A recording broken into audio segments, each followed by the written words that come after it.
Monster Hunter Stories 2 is a game that shouldn't have been made. At least that would be the case in an industry where an aversion to risk and preference for cashing in typically steer large developers to pursue projects with better name recognition, less risk, and a potential for monetization. And yet here it is.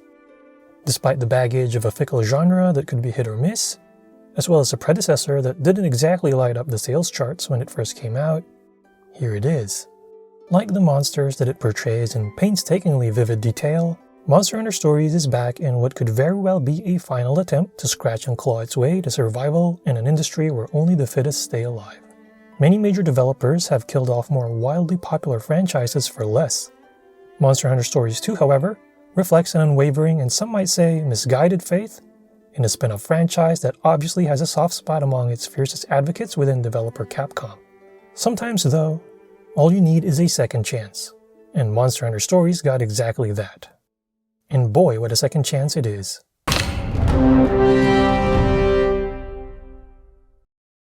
When the first Monster Hunter Stories came out in fall of 2016, it was seen as a vehicle for expanding the audience for the Monster Hunter franchise.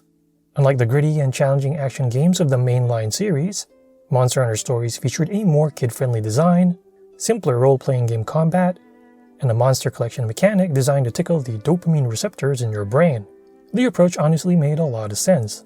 Just 2 years prior to Stories' release, Yokai Watch, a kid-friendly title with RPG mechanics and a ghost collecting theme, was making money hand over fist in Japan thanks to its well-received game and anime, and the plethora of popular merchandise that both spawned.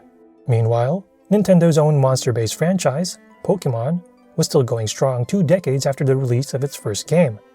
It certainly behooved the question, why not Monster Hunter?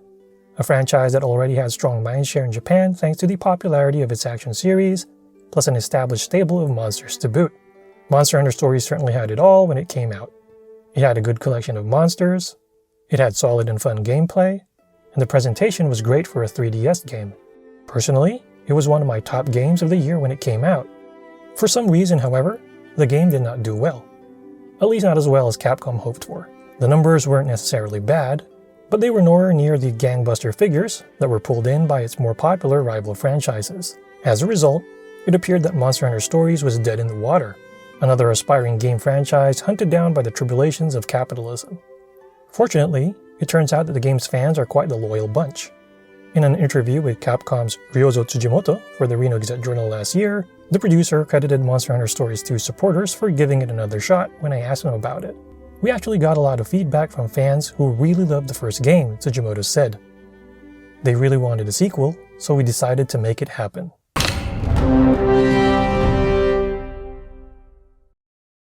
At the same time, Tsujimoto and his team also made sure to apply the lessons they learned from the first game. At the top of the list is the game's presentation. For anyone who played the first Monster Hunter Stories, the sequel is a huge upgrade in terms of visuals and overall production values. From its various areas and characters to its creatures, the game looks much more vibrant, crisp, and incredibly detailed. In the game's first area, for example, you can see various flora swaying in the wind while little blades of grass fly upward in the air. Near a riverbank, you can hear the sound of rushing water, while a cacophony of insects chirp in the background. The sound effects even change when your monster walks through the grass or hard ground. Other small touches show the attention to detail that the game's artists and designers poured into the game. Nowhere is this more apparent than the start of the game itself, its monsters. Unlike the scrunched-up look of its predecessor, which seemed geared towards children, Monster Hunter Stories 2 features better proportioned creatures with sharper designs. I actually remember a smile forming on my face as I noticed the ears of my Lagombi, an oversized rabbit monster, twitching occasionally with its mouth moving as it stood still on a snow-covered field with countless drops of snow gently floating down. I even noticed the way that monsters' eyes would blink as their bodies heaved rhythmically to match their breathing. All these little details made the monsters feel like actual living creatures, as opposed to being, well, just there. Characters are better proportioned as well, which Tsujimoto-san says was purposefully done in order to make the game appeal to older players too. Folks who really want to fine-tune their avatar's facial features will enjoy the game's robust character creator, which offers great customization. All in all, it's quite obvious that Monster Hunter Stories 2 is squeezing every drop of performance that it can from the Nintendo Switch. At the same time, that also comes at a price. One of the biggest issues with the game involves noticeable frame rate dips especially during the opening cutscenes with long panning movements. Fortunately, it gets less noticeable as you progress through the game, but it can still be an issue from time to time. Also, as good as the character creator is, I had issues with adjusting skin pigmentation. I just couldn't get rid of this yellowish tone, regardless of what color I picked.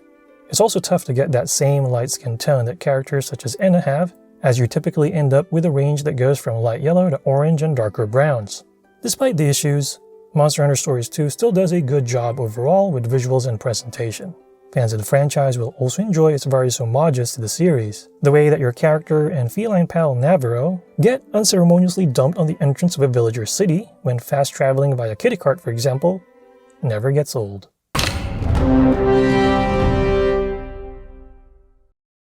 Now, the gameplay loop for Monster Hunter Stories 2 continues to be egged on by one activity: monster collection. This is done by raiding monster dens in an attempt to find eggs, not just for the monster that you want, but one with great genes that you can either use as a base for raising said monster, or transferring the genetic code to another monster in order to get the perfect combination. It's an activity that can be potentially addicting, especially for perfectionists who want to fill up their Monsterpedia.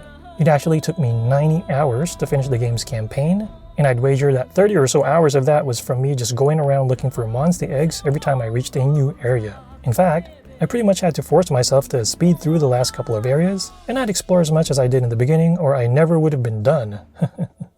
Admittedly, the game can be a tough grind, especially when you repeatedly raid dens and battle monsters along the way as you search for those precious eggs.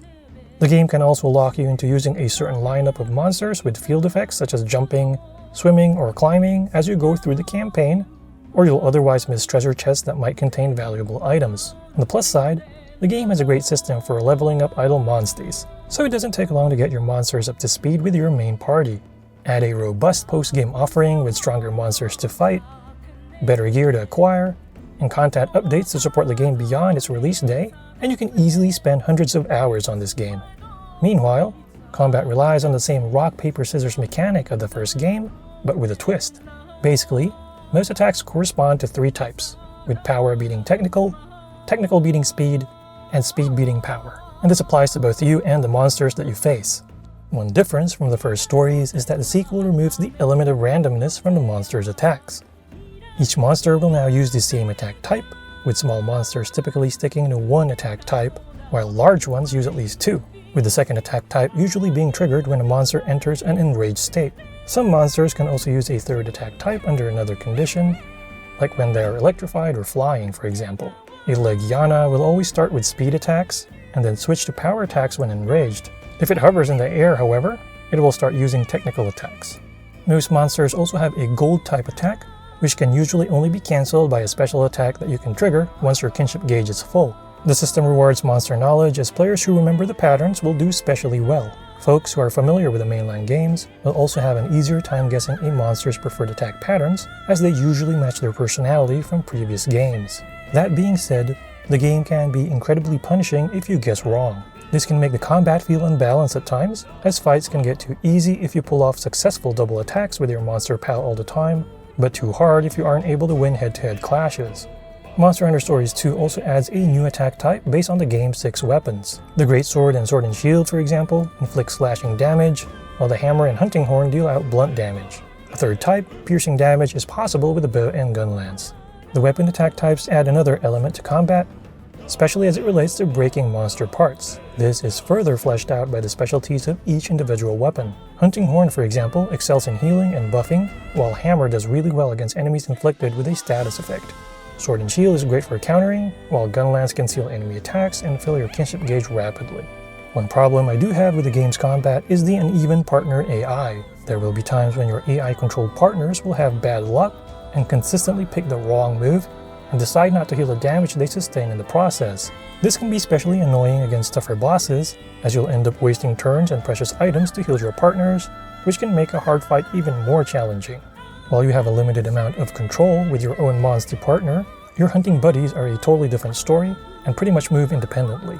Overall though, they do perform a solid job and will even heal you or your monster at times. Monster Hunter Stories 2 also has co-op play in addition to the versus battles from the first game. Co-op is available for special areas, but I wasn't able to test it because online was not enabled during the review period. One of the best parts about Monster Hunter Stories 2 is right there in its title. While storytelling has never been a strong point of the mainline Monster Hunter games, that's not the case with Stories 2, which spins a touching tale about friendship, family, and the strong bonds forged between rider and monster. The story is told through nicely crafted cutscenes as well as a generous amount of voice acting in English or Japanese, which is done quite well. Stories 2 does a much better job than the first game in showing the bond between the main character and his or her Monsy partner, Razewing Ratha, a monster suspected of possessing the disastrous Wings of Ruin from Legend. The personal growth shown between the game's key character and monster is done very well and makes you empathize with both as you finally face the game's main enemy at the end of the campaign. The game also does a great job in telling the tale of the main character's grandfather, Red, a heroic rider admired by many, as well as his equally heroic monster partner, Guardian Ratha. The scenes for both are some of the most powerful in the story, lending to several touching moments as their mysterious fates are slowly unraveled throughout the course of the game. Now, while the first game did a good job in portraying the relationship between the main character and best friend Cheval, the same can be said when it comes to the friendship with Stories 2's main character and another key character in the game. This specific character becomes your main partner in the last part of the campaign, but the friendship seems rushed and forced, especially when compared to all the other partner characters in Monster Hunter Stories 2. It's one of the few blemishes in an otherwise excellent story. Personally, I think Monster Hunter Stories 2 has the best story I've ever seen in a Monster Hunter game, which might not be saying much, but it certainly leagues above the storytelling from the mainline games, and arguably better than rivals such as Yokai Watch or Pokemon. The storytelling certainly lives up to the game's name. All in all, Monster Hunter Stories 2 feels like a game that's putting everything on the line in the bid for survival. Here's hoping that it does well enough to warrant a Monster Hunter Stories 3. Once in a while, you come across a game that surprises you in the most pleasant ways. Monster Hunter Stories 2 went above and beyond my expectations for the sequel, with its wonderful visuals, as well as a story with plenty of heart, poignancy, as well as some good old fun thrown in between. It's obvious that a great amount of effort was put in this game and it shows. Given how the first game underperformed, Monster Hunter Stories 2 is a game that shouldn't have been made. Thank goodness that it was.